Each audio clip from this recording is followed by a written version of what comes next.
Irmãos queridos, nessa manhã, nós então avançamos. Romanos 12, 1 e 2, vamos ler juntos, então peço que você acompanhe comigo na sua Bíblia. Nós não vamos ter a projeção. Na sua Bíblia, o apóstolo Paulo escreve assim, eu leio sempre na versão Nova Almeida atualizada. Portanto, irmãos, pelas misericórdias de Deus, peço que ofereçam o seu corpo como sacrifício vivo, santo e agradável a Deus. Este é o culto racional de vocês. E não vivam conforme os padrões deste mundo, mas deixem que Deus os transforme pela renovação da mente, para que possam experimentar qual é a boa, agradável e perfeita vontade de Deus. Amém? Eu vou ler mais uma vez. Portanto, irmãos, pelas misericórdias de Deus, peço que ofereçam o seu corpo como sacrifício vivo, santo e agradável a Deus. Este é o culto racional de vocês. E não vivam conforme os padrões deste mundo, mas deixem que Deus os transforme pela renovação da mente, para que possam experimentar qual é a boa, agradável e perfeita vontade de Deus. Senhor, mais uma vez eu quero pedir que a nossa mente esteja aqui e não na nossa tarde ou onde nós iremos depois, porque o Senhor pode mudar a nossa vida nesse momento. Eu creio nisso e eu espero no Senhor, em nome de Jesus. Amém. Irmãos queridos, gastamos quase 9 meses de maneira corrida para expormos a doutrina de Romanos. E chegamos nesse momento do capítulo 12, onde o teólogo John Stott afirma que agora o apóstolo Paulo ele passa da exposição, da arte de expor, de explicar o evangelho, para a exortação. São duas artes diferentes. Ou então ele diria, em outras palavras, que o apóstolo Paulo passa do evangelho para o discipulado cristão. Isso significa que até aqui o apóstolo Paulo explanou a doutrina, ele explicou a doutrina. E a doutrina é o conceito, a compreensão lógica do que Deus fez. E a gente falou aqui nos últimos domingos sobre a importância da doutrina. Alguns de vocês talvez vieram de igrejas mais tradicionais ou igrejas pentecostais, e você aprendeu que a doutrina era usar vestido. Porque em algumas igrejas, quando se fala de doutrina, o que está dizendo é, a doutrina é não assistir televisão. A doutrina é, tem que orar ajoelhado. A doutrina é isso, aquilo. Doutrina significa ensino. E quando a gente fala da doutrina, é como Deus se revelou, é o que Deus fez, é o que nós devemos acreditar. E o apóstolo Paulo pega até o capítulo 11, do capítulo 1 ao 11, e ele expõe a doutrina. E essa doutrina consiste do evangelho do reino de Deus. Qual é a boa notícia para nós? O que Deus fez por nós que nós não poderíamos fazer. Como Deus nos salvou sem que nós podíamos ter salvo a nós mesmos. Como Deus pegou o nosso coração endurecido, resistente a Ele, que não cria nele, que não o amava, que não confiava nele.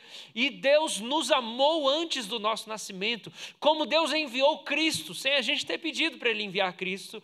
Como Deus levou o nosso pecado na cruz. Quando Cristo estava crucificado, o nosso pecado foi removido de nós, colocado em Cristo.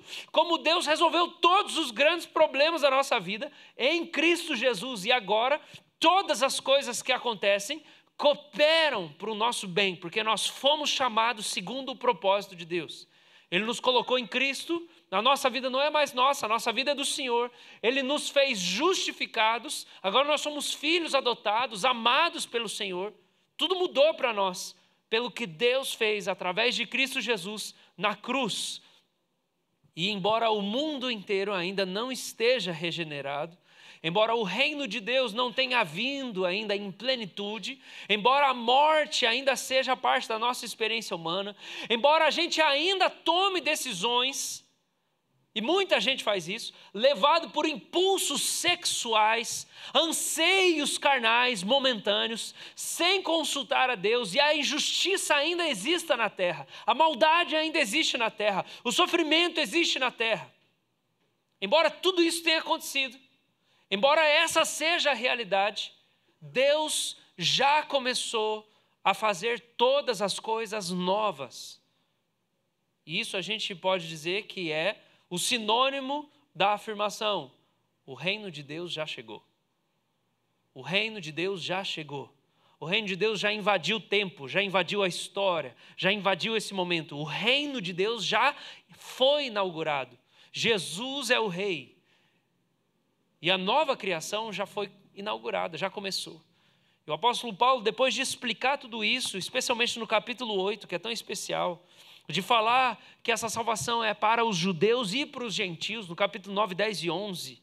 Então ele chega no capítulo de número 12, e ele começa com essa palavra: portanto, sempre se referindo a tudo que foi colocado anteriormente. Portanto, depois de tudo que já foi descrito que Deus fez, desse plano divino que está se cumprindo e não pode ser interrompido, portanto, meus irmãos, por causa disso tudo, e daí ele chama os romanos de irmãos. Portanto, irmãos, o apóstolo Paulo está se colocando junto com toda aquela igreja de Roma. E daí nesse momento ele não está tratando eles como um supervisor, ele não está tratando eles como alguém de cima, mas está tratando eles como irmãos. Eu acho incrível que o apóstolo Pedro faz a mesma coisa em uma de suas epístolas, quando ele afirma que a mesma fé que está presente nos apóstolos está se espalhando pelo mundo inteiro, e essa fé está presente lá nos crentes que estão recebendo a carta de Pedro. Gente, olha isso, que especial. Porque às vezes a gente cria uma distância, a gente cria uma separação, a gente pensa assim: os apóstolos tinham um nível de fé, e a nossa fé hoje ela é uma fé inferior. E o apóstolo Pedro, assim como o apóstolo Paulo, estão dizendo: irmãos, nós somos irmãos, é a mesma fé que está em vocês, é a fé que está em mim, nós somos parte da mesma comunidade.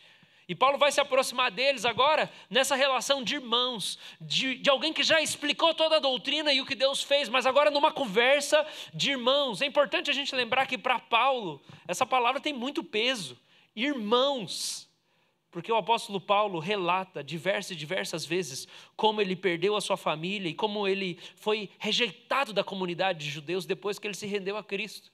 Em 2 Coríntios 11, o apóstolo Paulo fala assim dos hebreus: eles são hebreus? Eu também sou. Eles são israelitas? Eu também. São da descendência de Abraão? Eu também. Mas 5 vezes eu recebi dos judeus 40 açoites, menos um. Minha família biológica. Eu estive em perigos entre patrícios, que é entre os próprios judeus. Eu estive em perigos no deserto. Eu estive em perigos entre falsos irmãos. Em trabalhos, em fadigas, em vigílias, em fome, em sede, em jejuns, em frio e nudez. Além das coisas exteriores, pesa sobre mim diariamente a preocupação com todas as igrejas, os meus verdadeiros irmãos. Para Paulo, olhar para os crentes como irmãos é muito importante, porque ele foi expulso da comunidade judaica. A partir de agora, por onde ele passa, ele fala que ele encontrou o Messias, ele é persona não grata, ele não é mais irmão. Ele é alguém que abandonou o Senhor. E aí ele vira para os romanos, para essa igreja que tem algum tipo de atrito no convívio entre judeus e gentios, e a gente tem isso mais para o final da carta, quando começa a falar de comer carne sacrificada a ídolo ou não, e esses tipos de conflito de gente que vem de culturas distintas. E depois de ter explicado que judeu e gentio, debaixo do sangue de Jesus, é tudo igual, e a gente é aceito por Deus, então ele vira para o remetente da carta de Romanos, ele fala: irmãos, meus irmãos, portanto, meus irmãos, pelas misericórdias de Deus, pelas misericórdias de Deus. E as misericórdias de Deus, irmãos, são aquelas misericórdias que ele acabou de explanar. Essas misericórdias que não têm fim, essas misericórdias do Evangelho de Cristo, essas misericórdias que a gente cantou nessa manhã: eu quebro o meu vaso aos seus pés. Nessa passagem, Jesus estava na casa de um fariseu, aquela mulher começou a chorar, aquela prostituta, e molhar os pés de Jesus com as lágrimas, ela enxuga com os cabelos, e ela chega para entregar o perfume para Jesus. E um fariseu fala assim: se esse homem fosse profeta, ele ia saber quem é que está beijando os pés e tocando nele. Jesus é profeta. E Jesus sabe quem é que está tocando nele. Ele sabe que é uma pecadora. Mas são as misericórdias dele que fazem com que ele aceite aquela adoração. Jesus não está deixando aquela mulher encostar nele porque ele está impressionado com a humilhação dela. Jesus não está impressionado. Jesus não está olhando pensando: nossa, essa mulher aqui merece a minha atenção, porque olha só, ela caiu no chão aqui, ela não teve vergonha, ela merece. E aí ele não sabe nada da vida dela, ele só está impressionado com ela. Não é por causa disso que Jesus aceita a adoração. Nessa manhã, Jesus não aceita a sua adoração porque ele está impressionado com você. Ele não aceita a sua adoração porque ele não sabe quem você é.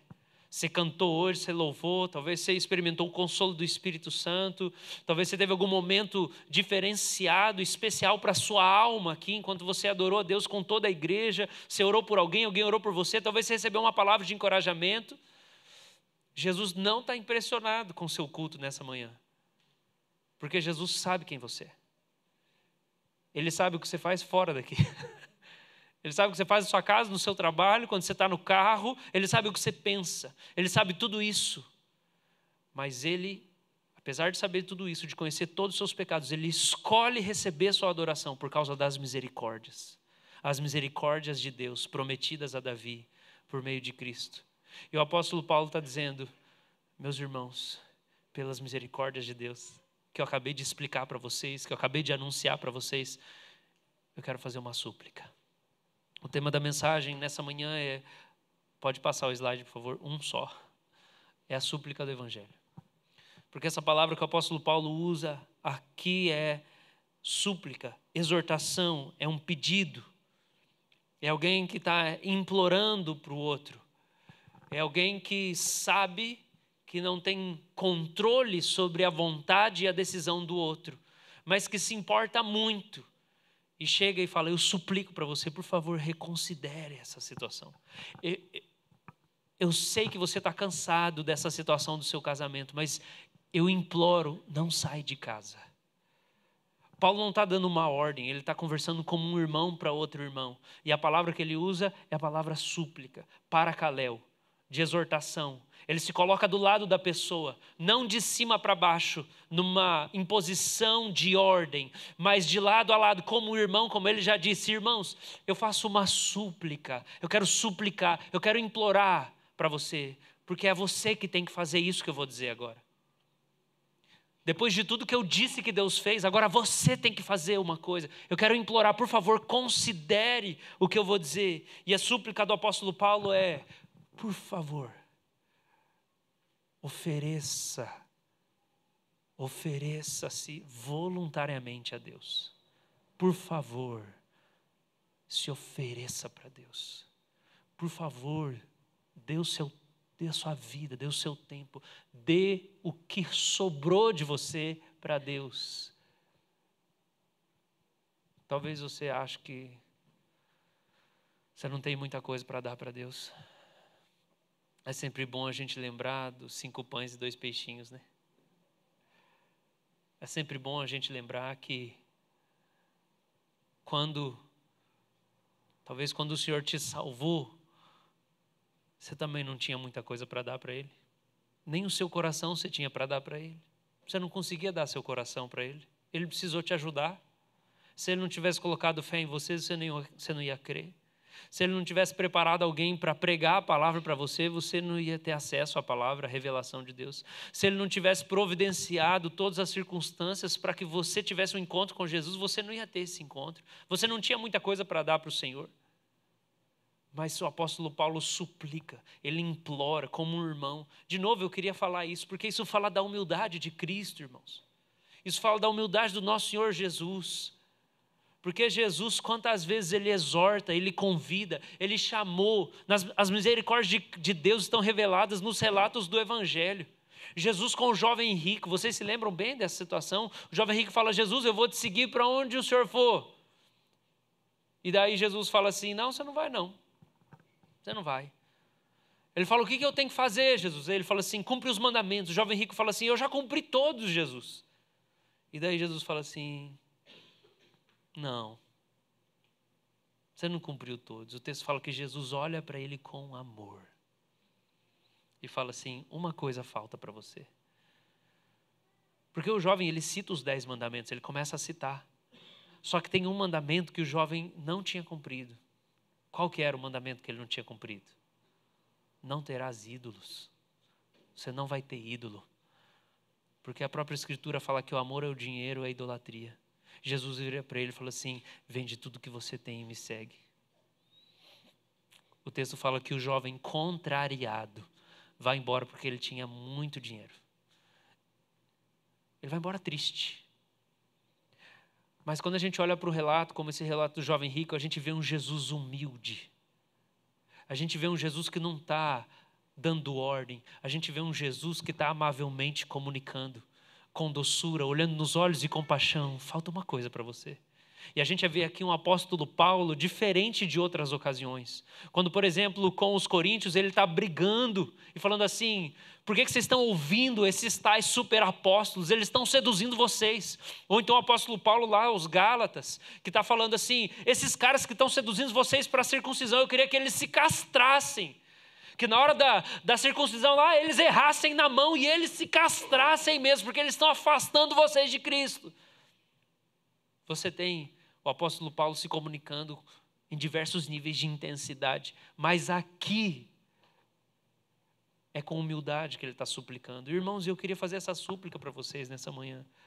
Não como pastor, não como alguém que tem poder sobre vocês. O apóstolo Pedro fala para a gente não pastorear o rebanho com autoridade, como quem constrange, coage, que manda nas pessoas, mas pelo próprio exemplo.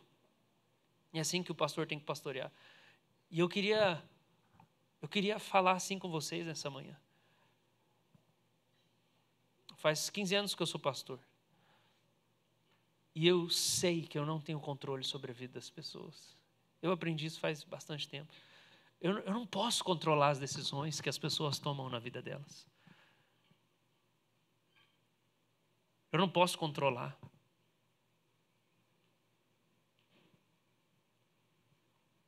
E como pastor, às vezes eu sinto tristeza ao perceber como pessoas que a gente tem carinho pelas pessoas. Vejo vocês aqui, eu tenho carinho por vocês, eu cumprimento, conheço um pouco da história de cada um, alguns conheço mais, outros conheço bem pouco. Mas isso aqui é um trabalho espiritual. Pastorear pessoas, aconselhar pessoas, ensinar a palavra e orar pelas pessoas, porque todos os dias eu estou orando pela igreja.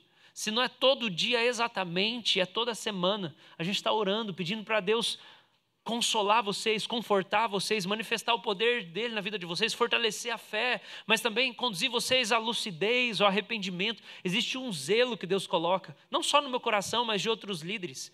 E quando a gente vê algumas pessoas abandonando os princípios da palavra de Deus, de pureza, de santidade, de honestidade, por causa de uma pressa de ter os seus desejos saciados, por causa de uma pressa de ter a sua própria vontade realizada, vem uma tristeza que toma conta do pastor. Sabe por quê? Porque as pessoas elas estão achando que essa pequena desobediência não vai afastar elas de Deus. Mas a gente sabe que essa pequena desobediência, ela é uma grande rebelião. E logo ali, depois da esquina, a fé vai morrer. Essa relativização ela vai ser crescente. Uma desobediência vai levar a outra desobediência. Um abismo vai levar a outro abismo.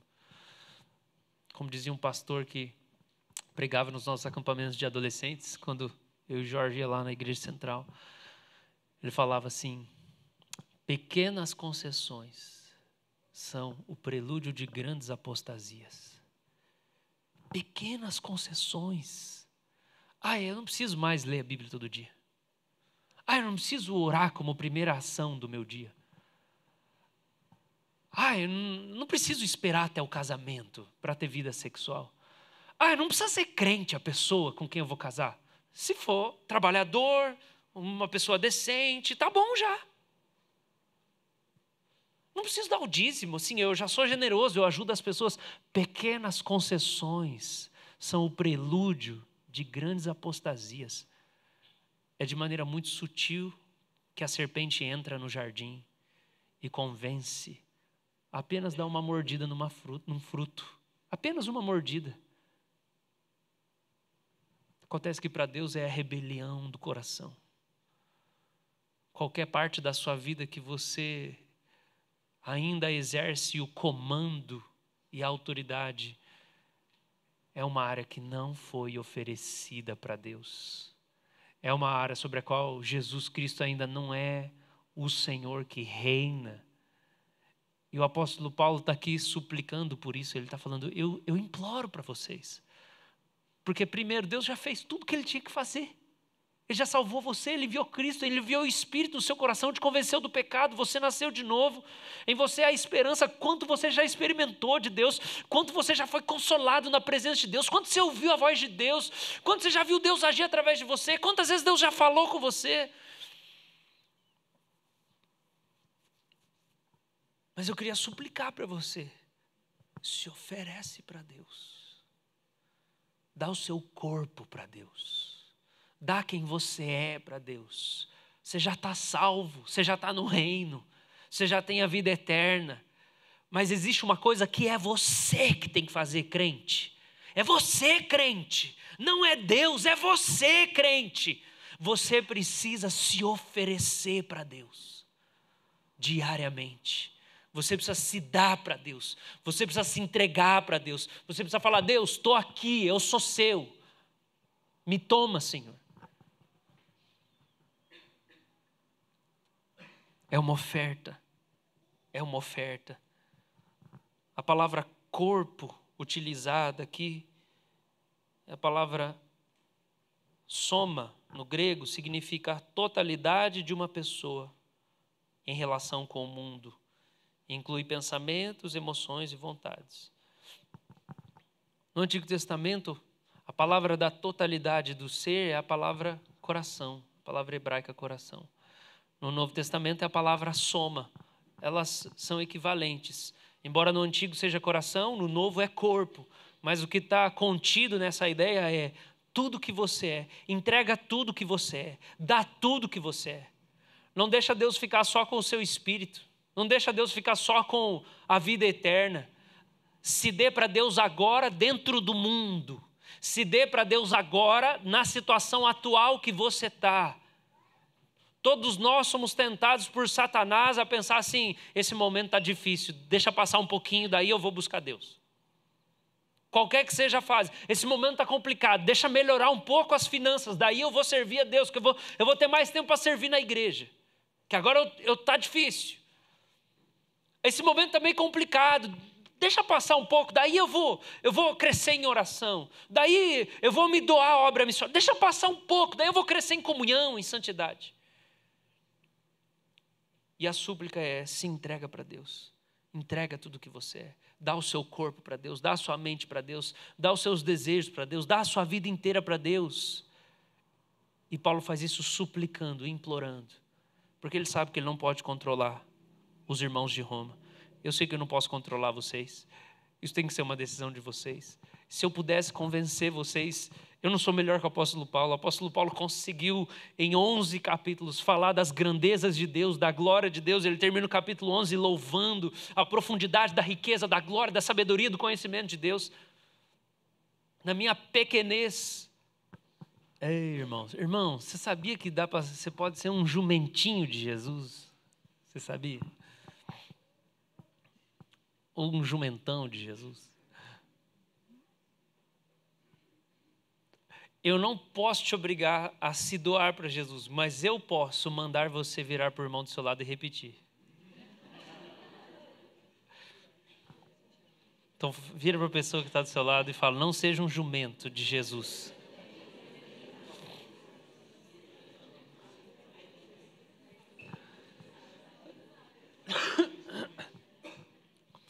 Salmo capítulo 32.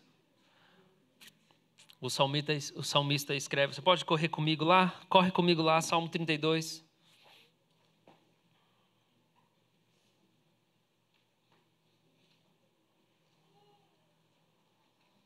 Deixa Deus derrubar os ídolos do seu coração nessa manhã, amém? Amém?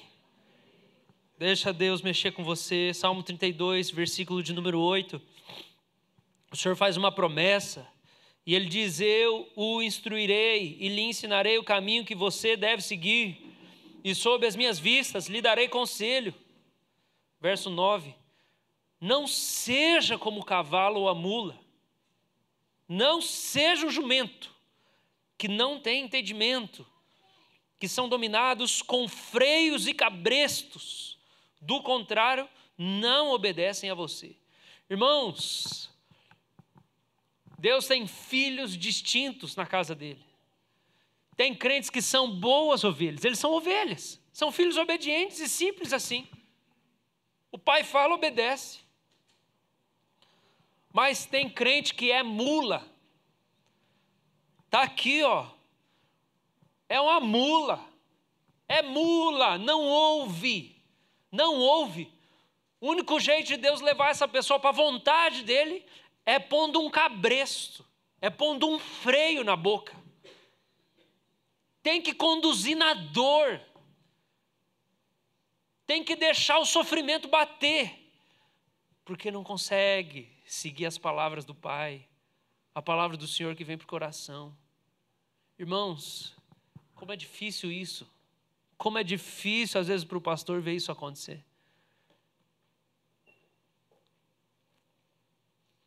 Essa não é a vontade de Deus. Deus não queria ter que usar um anzol no seu nariz. Deus não queria ter que pôr um freio na sua boca. Você sabia que machuca a boca do cavalo? Colocar um pedaço de ferro aqui para puxar ele. Por isso o apóstolo Paulo está suplicando, por favor, eu suplico, se ofereçam para Deus. Ele vai completar a obra que ele começou. Você acha que ele vai deixar você fazer o que você quer com a sua vida? Você não é seu. Você não é mais seu. Você é do Senhor. Se ofereça e não se conforme aos padrões desse mundo. Porque Deus não mudou o mundo ainda, mas Ele já começou a mudar você. Se oferece para Deus. Na Inglaterra, no século XIX, surgiu um movimento chamado Movimento de Vida Superior, onde saíram alguns autores. Eles participavam desse movimento. Às vezes ele é conhecido pela cidade onde eles faziam as conferências, cidade de Keswick. Então você tem Andrew Murray, Oswald Chambers e diversos outros autores. E eles falavam assim que eles acreditavam que a vida cristã, ela podia ter um nível superior, um nível mais elevado, que seria um momento onde você faria uma entrega absoluta. Eles chamavam isso de absolute surrender, uma rendição absoluta. Inclusive o Andrew Murray tem um livro sobre isso, uma rendição absoluta. Porque embora eles crescem que nós somos pecadores e a natureza pecaminosa está aqui em nós, eles acreditavam que você poderia sujeitar completamente a sua natureza pecaminosa ao governo do Espírito Santo. E eles relatam assim que geralmente, não é uma regra, mas boa parte das pessoas chega a uma rendição absoluta, uma entrega total ao Espírito Santo, depois de algum momento de crise na sua vida espiritual, na sua jornada. Você vive uma grande crise, um grande vazio, uma grande angústia. E nessa crise você vai tentando coisas que não funcionam. Desde tipo assim, vou buscar mais a Deus, não funciona. Eu vou servir, vou para o trabalho missionário, não funciona. Eu vou estudar teologia, não funciona. Eu vou namorar outra pessoa, não funciona. Eu vou trocar de esposa, não funciona. Eu vou acordar às 5 da manhã e tomar banho gelado, não funciona. Você vai inventando as coisas. E você chega no momento que você bate numa parede invisível, você fala assim, nada funciona. Eu continuo com vazio, eu continuo com uma angústia. E eles falam, provavelmente, algumas pessoas só vão viver uma rendição absoluta quando elas viverem essa crise, essa angústia. E daí elas vão chegar no limite delas mesmas. Elas vão perceber que elas são falhas, que elas não têm todas as respostas, elas não são autossuficientes. Elas já são salvas. Entenda, Paulo está pedindo para os crentes darem a vida deles para Jesus. Mas não tem nada a ver com o apelo de conversão que as pessoas fazem hoje. O que ele está falando é, entrega a sua vida para Jesus. Ele não está pedindo para você crer em Jesus, não é isso. Mas ele está falando, você que já é salvo, você que já é crente, que já tem o Espírito em você, que já é herdeiro das promessas, você oferece a sua vida para Deus agora. Se entrega para Deus agora, se dê para Deus agora. Obedece a Deus em tudo agora. Fala, Deus pode fazer tudo o que o Senhor quiser. Me diga como te obedecer. Me diga qual é o lugar. Me diga o que o Senhor quer de mim. Eu quero me oferecer para o Senhor. Talvez você tenha 10 anos de vida. Só mais 10 anos pela frente. Talvez você tenha mais 50 anos pela frente. Não é pouco, não é muito. Não é pouco, não é muito. É o que Jesus tem direito. Se Ele te salvou, Ele tem direito a tudo que você é. Entrega as suas emoções.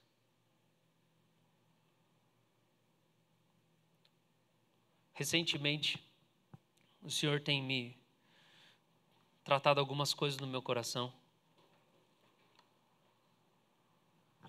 E o Senhor me deixou saber que algumas pessoas têm procurado me fazer mal, me prejudicar, me caluniar. Ele me deixou saber disso. E eu lembro que em uma das situações que eu estava orando sobre essas pessoas, porque o mandamento de Jesus é orar pelos inimigos e pelos que procuram prejudicar você. Eu estava orando, eu tive raiva no meu coração, eu senti diversas coisas. Passaram-se os dias orando mais uma vez. O Senhor encheu meu coração de amor por aqueles que queriam me prejudicar. Mas eu tenho percebido, de uma maneira incomum, que Deus tem permitido vir até mim pessoas aleatórias no cotidiano que conhecem quem está tentando me prejudicar. Gente do nada aparece, oi, tudo bem? Eu sou fulano de tal, amigo do fulano de tal. Ah, conhece? Conheço. Aí dá um sorrisinho só, conheço. Oh, você conhece, tem cada uva. Onde? Onde que é? Na vinha do Senhor, tem cada uva. E daí eu percebi que cada vez que Deus deixa alguém vir até mim, para me lembrar, Deus está me testando para ver se eu vou falar alguma coisa. Vamos lá, vamos ver, vai? Aí chega mais um. Rapaz, conhece o fulano? Conheço. Parece que vem assim, ó, na ponta da língua, está quase pingando assim. Não vou falar nada. Irmãos, o Senhor quer tudo de nós. O Senhor quer tudo de nós. Há uns 2 anos atrás, ou não, 1 ano atrás mais ou menos, eu comecei a ler a biografia da Madre Basilé, que fundou o Bosque de Jesus, né, a ordem da Irmandade lá, evangélica, as freiras luteranas. E eles viveram um avivamento na Alemanha, na Segunda Guerra Mundial e tudo mais. E eu lendo a história dela, com 20 e poucos anos, Deus falando, começando a colocar no coração dela que elas iriam usar o hábito e elas iam ser freiras. E o preço que aquilo ia custar e que ninguém ia entender o que ia estar acontecendo, mas era a vontade de Deus. E eu pensando naquilo tudo, pensando, nossa, eu não estava disposto a fazer isso com 23 anos, mas de jeito nenhum. Com 25 anos eu estava começando a fazer minhas tatuagens para me rebelar contra Deus. Deus pedindo a minha estética, a minha aparência. E 1 ano atrás eu lembro que eu ouvi o Senhor falar no meu coração: eu quero mais de você. Eu ouvi Jesus falar isso para mim. eu quero mais de você. É bom e é ruim. Né? Se eu ouvir Jesus falar assim, eu quero mais de você, você fala, Jesus gosta muito de mim. Ele me ama, ele quer mais de mim. É ruim porque vai custar. E foi alguns meses atrás que o Senhor falou comigo. Ele falou, eu quero a sua aparência. Você vai usar preto? Você vai usar roupa clerical? Frequentemente vai ser o seu cotidiano. Eu falei, Deus, mas e daí? Não, é isso. Se livra das outras roupas. Eu quero que você renuncie isso também para mim. Eu quero mais de você. Eu quero renúncias maiores. Eu quero até o jeito que você se veste. Ofereça o seu corpo como sacrifício vivo. Seus hábitos. Sua alimentação. O que você faz com o seu dinheiro. Seus gostos. Suas vontades, suas emoções. Seus pensamentos.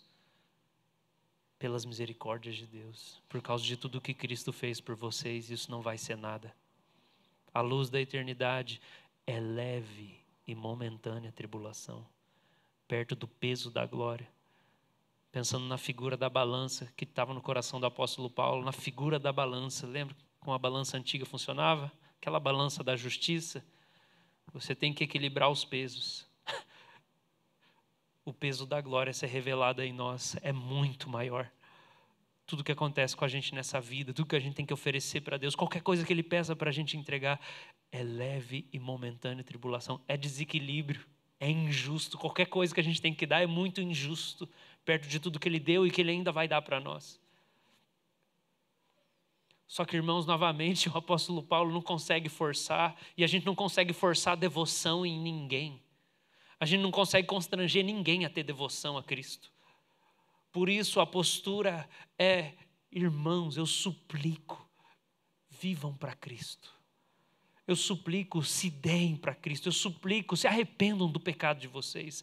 Eu suplico, se tem alguma área da vida de vocês que vocês têm dúvida se é a vontade de Deus ou não, eu suplico a vocês, por favor, coloca sob avaliação, consulte outros irmãos, não resistam ao Espírito Santo, porque a nossa vida vai passar muito rápido.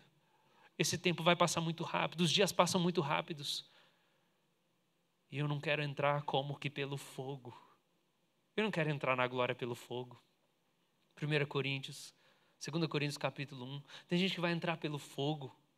Porque o que você fez na vida para Deus, você fala assim, não, mas eu fiz isso, eu salvei tantos, eu ajudei tantos. Paulo já tinha falado, 1 Coríntios 13. Você pode entregar o seu corpo a ser queimado por alguém. Sem o amor a Deus, isso não vale de nada. 2 Coríntios 1, ele fala assim que alguns de nós vamos entrar na glória eterna como que pelo fogo, chamuscado, porque você não vai conseguir levar nenhuma obra que você fez, nenhuma boa obra, porque o que você fez não teve nada a ver com a vontade de Deus para a sua vida. Eu não quero chegar pelo fogo, eu não quero entrar pelo fogo. A súplica é ofereça a sua vida, oferece o seu corpo, sacrifício vivo, porque esse é o culto racional. Racional significa também espiritual. E tem um filósofo antigo da igreja chamado Filo de Alexandria. E ele comenta sobre esse versículo. Ele fala assim: o que é precioso aos olhos de Deus não é o número de animais imolados, mas a verdadeira pureza de um espírito racional na pessoa que faz o sacrifício. Pensando na figura do sacerdote que recebia o sacrifício e matava o animal para poder oferecer a Deus e dividir aquela carne.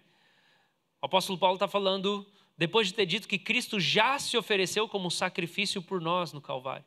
Agora ele está falando que é a nossa vez de nos oferecer para Deus. E sabe onde é o altar? Sabe o que é interessante nessa passagem?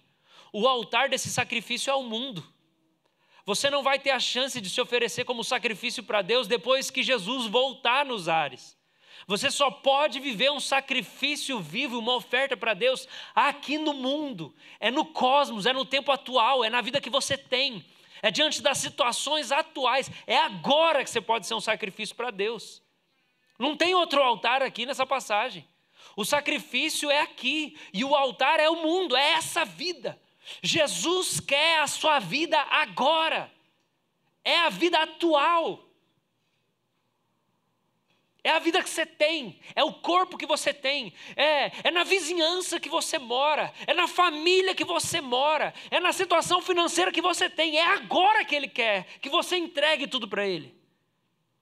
Não é depois. Depois você não vai ter chance. O altar é o cosmos, o altar é agora. E é um mundo que está sob a influência da serpente. Ao mesmo tempo que ele fala, se oferta para Deus, resiste ao mundo.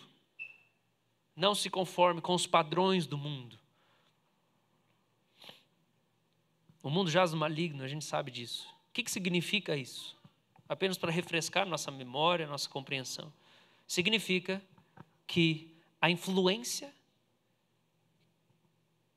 que a serpente teve sobre Adão e Eva para se rebelarem contra Deus, essa serpente, que segundo Apocalipse agora ela virou um dragão, ela continua exercendo sobre os seres humanos que habitam no planeta. Instigando rebelião contra Deus. É uma influência satânica. É isso que significa que o mundo jaz no maligno. A serpente que virou um dragão está influenciando os seres humanos para se rebelarem contra Deus. O mundo jaz no maligno.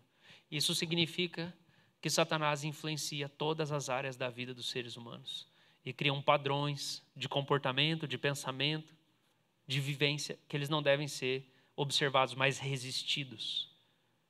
Você precisa resistir. Por quê? Porque nós somos influenciáveis.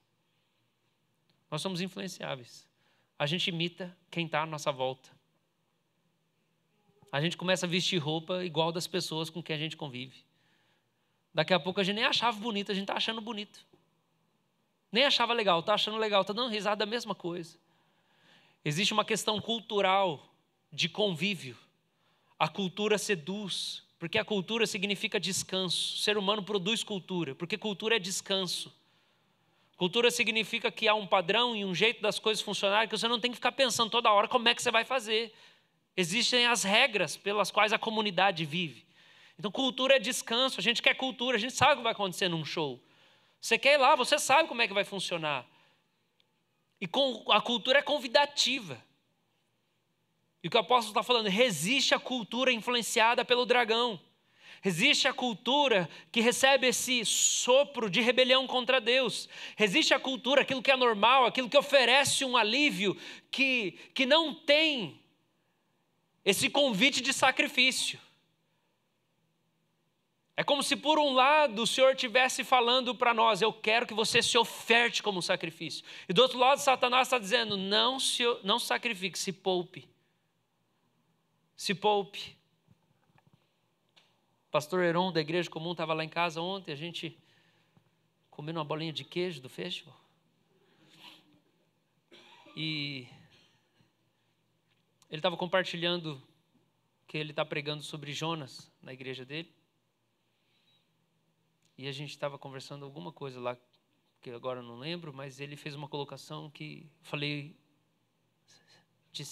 citar-te-ei amanhã. E ele está falando sobre como Jonas, quando está no barco, no meio da tempestade, e todos aqueles pagãos clamando aos seus deuses e pedindo que a tempestade cessasse, e eles jogam tudo no mar, Jonas está dormindo no pecado, né? Porque quem está pecando não está nem aí, está todo mundo se lascando, ele está lá adormecido espiritualmente, sem se importar com os outros, porque ele está em pecado, né? Ele está com a consciência cauterizada. E ele é acordado pelos marinheiros, pelo pessoal do barco. Ore ao seu Deus. Jonas acorda e fala assim, eu já sei quem que está fazendo isso aí. É o meu Deus mesmo. Estou ligado. Assim, gente, me joga no mar que vai acabar. Eu sei como é que ele é. Ele não vai resolver, não. Orar não vai resolver. Jonas entendeu. Alguns dos irmãos não entenderam ainda. Sua oração não vai resolver. Você tem que obedecer. Não vai mudar. Obedece que passa. Só que o que o texto fala é que os marinheiros, eles não querem jogar Jonas no mar, eles querem poupar Jonas. E daí o pastor Heron falou assim: o mundo está sempre tentando nos poupar, enquanto Deus deseja que nós nos entreguemos. O padrão do mundo é se poupa. O padrão do reino de Deus é se oferece como sacrifício. Se salva. O mundo está tentando te salvar de todas as maneiras. Você não vai passar por sofrimento, por dor, por luta. Você não vai ficar sem dinheiro. E no reino de Deus, o convite da cruz é: entrega o seu dinheiro, entrega o seu tempo, entrega a sua autoconfiança, entrega todos os seus recursos.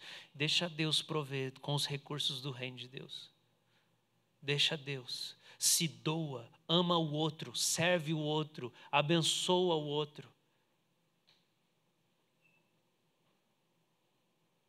O mundo está sempre tentando te salvar, te poupar.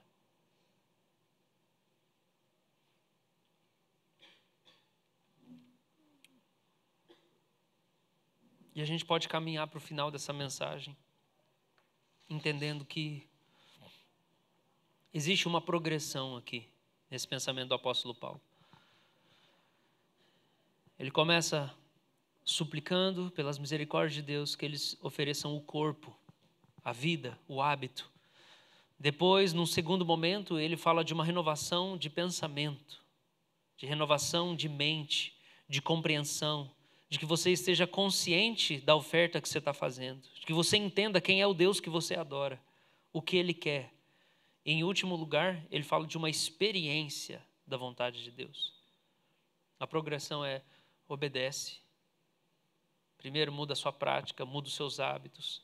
Depois renova o seu pensamento. Depois você vai ter experiência com Deus. Primeiro obedece. Depois aprende, compreende.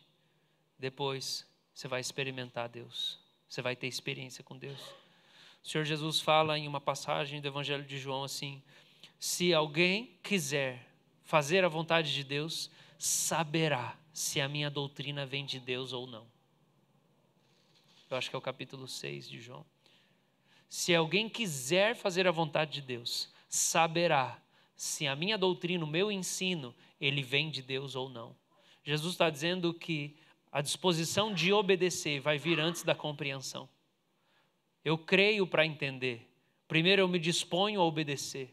O apóstolo Paulo está falando: primeiro você entrega o seu corpo, se oferece para Deus. Depois deixa Deus transformar você pela renovação da sua mente. Que daí você vai ter experiências com Deus, com a bondade de Deus, com a vontade de Deus. Essa transformação da mente, essa transformação que o apóstolo Paulo está falando, essa transformação pela renovação da mente, é a palavra metamorfo, que é a palavra usada no Monte da Transfiguração. O que o texto bíblico fala para nós é que quando Jesus estava no Monte da Transfiguração com os discípulos, e aquela nuvem aquela nuvem que baixava sobre Moisés, sobre o tabernáculo, lá no Antigo Testamento, aquela nuvem aparece no alto da montanha, a voz de Deus sai: este é o meu filho amado, a ele ouvi. Naquele momento os discípulos caem. Jesus é transfigurado naquela circunstância. E quando Jesus é transfigurado, o corpo dele, a roupa dele fica translúcida, tem luz emitindo de Jesus, é a glória, parecido com o que tinha acontecido com Moisés quando desceu da montanha. Só que a glória de Moisés é muito inferior, o texto fala que era só o rosto de Moisés. Em Jesus é o corpo inteiro, é a roupa inteira, está tudo brilhando. E Deus não fala para Moisés o que ele fala para Jesus. Aquela é a transfiguração, é a mudança da matéria, é a mudança da forma, é a mudança da aparência, é uma transfiguração. Aquilo é um adianto da glória futura, é um antegosto da glória eterna. É como se fosse assim, apenas um gostinho do que vai ser o corpo glorificado. Irmãos, sem sombra de dúvidas, isso está no coração do apóstolo Paulo nessa passagem. Esse mundo está caído. Se transformem, se transfigurem pela renovação da mente, pela revelação da pessoa de Deus, pela obediência, por se oferecerem toda a vida de vocês ao Senhor. vocês vão ser transfigurados, vocês vão ser transformados no mundo que ainda está caído. Vocês vão experimentar dessa nova vida futura, dessa glória futura, ela vai ser adiantada para vocês. Vocês vão ser transfigurados na imagem do próprio Cristo, enquanto vocês se oferecem para Ele, enquanto a mente de vocês é modelada pelo que a Escritura revela sobre Deus, e vocês vão experimentar a vontade de Deus. E eu quero terminar dando um conselho para os irmãos. Irmãos, nossa vida pode ser uma vida de constante oferta a Deus. E eu quero dizer para você, preste atenção nesse texto, que ele fala que a experiência vem depois. Não menospreze as pequenas orações que você faz. Não menospreze as pequenas súplicas que você faz ao longo do seu dia, quando você não sente nada. Não menospreze. Ofereça-se para Deus logo pela manhã, ao acordar. O pastor John Piper fala que todo dia ele acorda, ele ajoelha e ele fala: o Senhor é Deus, eu não sou Deus. Eu preciso todo dia lembrar, eu sou uma oferta para Deus. Deus, toma a minha vida, toma o meu dia. Qualquer momento, qualquer circunstância, se oferece para Deus novamente. Senhor, eu me entrego para o Senhor, faz a sua vontade em mim. E eu quero dizer para você, irmão, se você se oferecer como sacrifício para o Senhor, e o Senhor sinalizar que a sua vida precisa de ajuste, eu quero te suplicar, eu quero te encorajar, faça os ajustes que o Senhor diz para você que a sua vida precisa, porque você vai experimentar a vontade de Deus, a boa, agradável, perfeita vontade de Deus. Se oferece para Deus. E se o Senhor te convencer de pecado, de idolatria, se o Senhor te convencer e falar, você precisa ajustar, se oferece para Deus e faz o ajuste. Porque os prazeres temporais e passageiros, irmãos, não podem ser comparados com a glória que vai ser revelada em nós. Jesus vale mais a pena, a obediência vale mais a pena, a entrega a Deus vale mais a pena. E Ele vai vir ao seu encontro.